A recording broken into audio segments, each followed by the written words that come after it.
Okay, this example problem I'm going to show both ways, and the rest of the problems I'm just going to show with method 1, and then after that, once we discuss all this in class, if I see that more students prefer method 2, then I'll just start making my videos with method 2.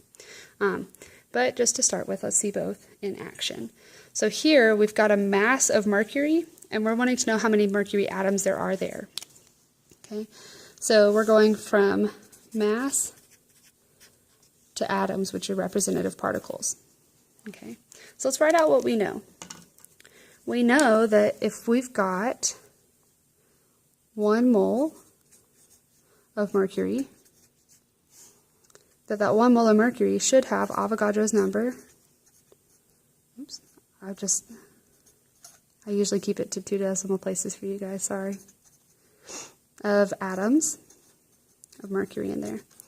And 1 mole of mercury should also have a mass equal to 200.59 grams.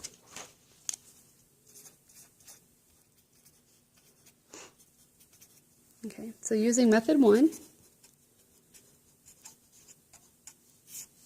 okay, we're going to start with the 11.5 grams that they gave us in the sample. So 11.5 grams of mercury. Okay, I want to get out of grams of mercury and into moles, so I'm going to use the molar mass as a conversion factor and say that 1 mole of mercury has a mass of 200.59 grams of mercury. That way my grams cancel. And then I know that if I've got a mole of mercury, I've got Avogadro's number of mercury atoms. So now my moles of mercury cancel, and I'm left with atoms of mercury, which is what I was asking for anyways. Alright, to plug this in the calculator, I'm going to show you all the way that I like to do this. You just need to make sure you hit enter after every step. Okay. So here I see I'm taking 11.5, I'm dividing by 200.59, I'm multiplying by Avogadro's number. So just to keep everything nice and safe, I'm going to go ahead and, I'm trying to see where you can see the calculator. There you go. So I'm going to do 11.5, and I'm going to go ahead and divide it by 200.59. Then I'm going to hit enter. Then I'm not going to write anything down. I'm not going to change it. All I'm going to do is go ahead and continue my calculations using this answer.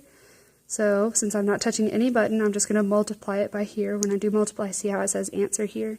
It's taking the answer from the previous operation. So it's taking whatever this is and multiplying it by Avogadro's number. Ooh, there you go. So that means that if we've got 11.5 grams of mercury, we have 3.45 times 10 to the 22 mercury atoms. Okay. Now, that's method 1. Method 2 is basically the same. Let's go ahead and label this. You just have less writing to do. You still have to do the same math. Okay. So here, I've got 11.5 grams of mercury, and I now want to get out of grams of mercury. And using these conversion factors, I know I can get from mass to moles and the same number of moles to representative particles, and so I can draw the conclusion that these two are equal as well. So I can take 200.59 grams of mercury, and that should be 1 mole, or Avogadro's number of mercury atoms. So my grams cancel. I'm left with atoms of mercury. Okay, and I still have to do the same math.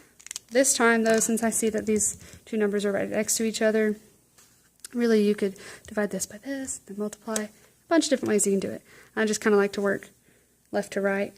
Alright, so I'm going to take 11.5, and multiply it by Avogadro's number.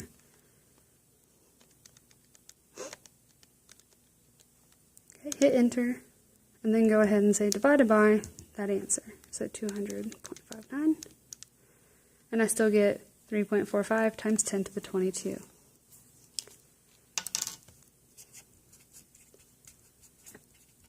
So again, both methods work. It's really up to you. Okay? This is how I was taught. That's how most people are taught.